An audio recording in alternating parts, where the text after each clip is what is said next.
I have Kali Linux machine here running.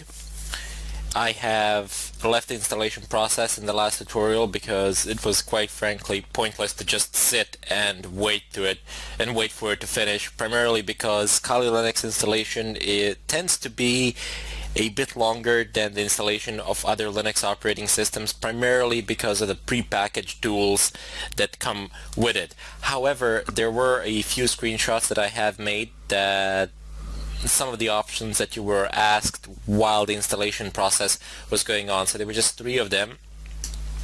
I'm just gonna go ahead and open them up here. So the first one that happened was that I was asked, do you want to use a network mirror to supplement the software that is included on the CD-ROM? This may also make this may also make newer versions of software available. I said no, because I'm gonna do an update as soon as I finish the installation process and as soon as I configure everything in the proper way. That's the update is the part of the configuration that I'm going to do, so it doesn't matter. No, I do not want to use any mirrors or anything of a kind. I'm just gonna say no and go ahead and proceed with the installation. So next up is the grub. So grub bootloader, it is asking me, do you want to install grub bootloader to the master boot records? Yes, I do. Just click on it, as this is the only operating system on this machine, on this computer.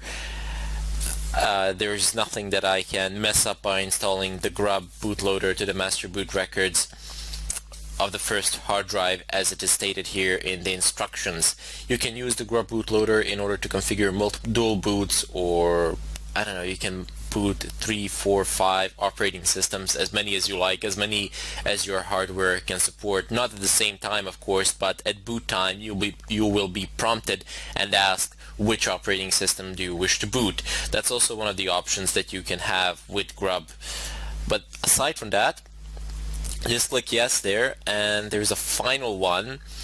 It simply states that the installation is complete, and if you have used a CD to complete this installation, or a USB or something of a kind, you will need to remove that media and reboot the system in order for all of this to function.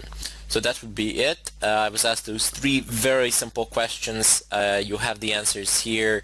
Just go through them. It will not make a difference in the final account of things.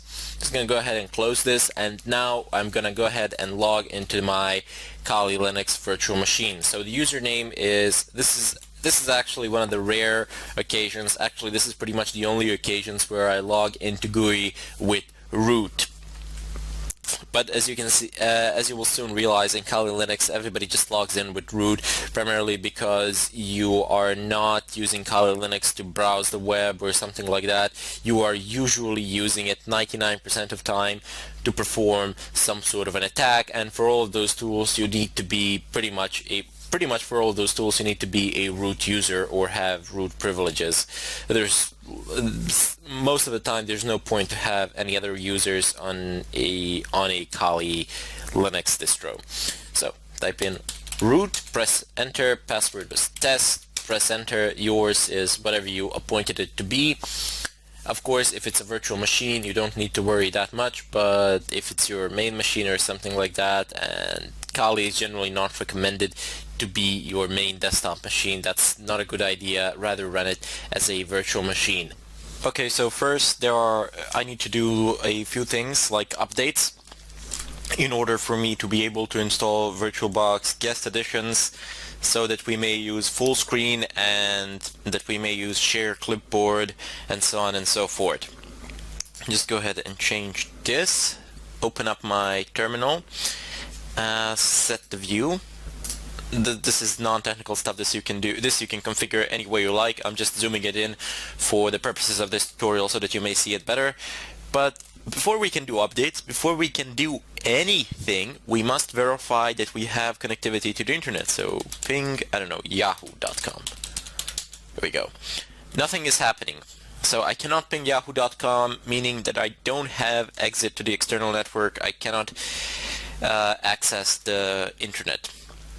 That's a pretty big problem, because pretty much whatever we do, we will need internet for it, internet connectivity for it, in order to download packets from the repositories, to perform updates, and to conduct scans, possible scans, and so on and so forth. So just go ahead and click on Devices, find Network Settings, and here you can see it's set, by default it will be set to NAT, but you don't want the NAT, you want bridged adapter, and you want to choose your adapter here. Mine is P8P1, see what yours is, and click Allow VMS, Virtual Machines.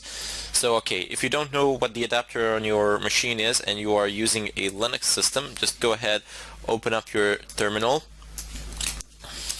and type in ifconfig. Here you will be able to see a listing of adapters that you have. So you have LO, which is loopback, you have P8P1, which is my Ethernet connection, this is for some virtual machines as well, and I have VLP2S0, which is my wireless interface. So I know that for a fact that I'm using P8P1 primarily because my network manager tells me that I am. You see, connected to P8P1. This is also a better way of actually checking what you are connected to, which adapter you are using. So just open up your network manager in the upper right corner and look at P8P1. It says connected. Your network manager's position can vary depending on how you've configured your system. By default it will be in bottom right corner, but that is easy enough to find either way. Let's just go ahead and close this terminal. Now that we have actually configured our network, have we? Yes, we have. But still, I'm pretty sure I won't have internet connectivity. Let me just try ping again, and you see it is simply not working. So there is a problem once again. So let's just go ahead and check the Kali Linux Network Manager, and it says wired network but device not managed. That can be a problem, and that is a general problem which you will face with wired interfaces pretty much all the time. There's a relatively easy fix to it. You just navigate over in the terminal, you type in CD, which stands for change directory, to etc network manager. Let's see what's in it. Excellent. We have network manager config.conf. I'm going to go ahead and type in nano, which is the text editor that I'm going to be using, and then type in networkmanager.conf. Press enter. There we go. It opens up the configuration file. You do need to be root in order to make any changes here. It says main plugins, if up down, key file, if up down, managed equals false. So where it says false, just delete this and type in true. Control O to save. Press enter. Control X to exit. Now we need to actually restart our network manager. So just go ahead and type in service network.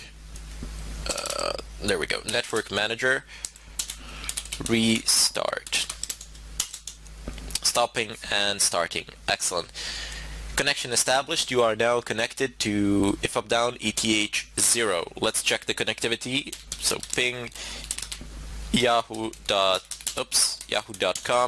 Excellent. So now we have internet connectivity, and pay attention to these steps here. They're quite important, not so much for the ethical hacking part as they are to actually setting up the environment, because setting up the environment itself can be troublesome. You can encounter multiple problems, bugs, etc., and then instead of having to go from one forum to the other trying to find the solution, you can just go through this tutorial. Just pay a bit of attention, and I will show you pretty much how to resolve pretty much all the issues that you might encounter, because I myself am doing I have done a fresh install here, and I would be encountering the same problems that anybody else would, and I would like to go over them. Because more likely than not, if you are performing a virtual machine installation, you will encounter similar problems as I have. Although, should you encounter any other problems, please feel free to pose questions, and I will be more than happy to provide any answers that I can. So let's just go ahead and clear the screen. And now that we have internet connectivity, I would like to perform some updates, which are necessary. Believe me, you need to perform regular updates of the system, because you will find that certain things will not work after a while. So let me just change the directory, clear the screen again, type in app-get update. So I could do this with one command in Fedora, but here I'm going to need two of them. So it's picking up things from the repositories. Excellent. Now I need to type in apt-get upgrade. Press, and you see it says after this operation 73 megabytes of additional disk space will be used. This is this last sentence here that I am marking. And that is quite a bit in terms of updates. I mean, look at all the packages. These are all the packages that are to be updated. List goes on and on. Well, there we go. It starts from here and it doesn't end anytime soon. It goes all the way down. So anyway, just type in yes. You don't actually need to type in capital Y. You can just type in Y, press enter, and the update process will start. Now, depending on your internet connection, this might take shorter or longer amounts of time. I will end this tutorial here until the updates actually finish, because I don't want to be standing here in front of this screen. But in any case, these updates will finish until the end. You're not going to be posed any questions at a certain point of time during the update process. You might be notified of some things. A screen might pop with some text. That's perfectly fine. Just you can read through it and then close it. Those are README files specifying the characteristics of certain packages and what has been upgraded. But don't go about just reading it there. You can close it later on. If you wish, you can do further exploration and actually discover what each of these packages contains. In any case, we will continue this process in the follow-up tutorial. Until then, I bid you all farewell.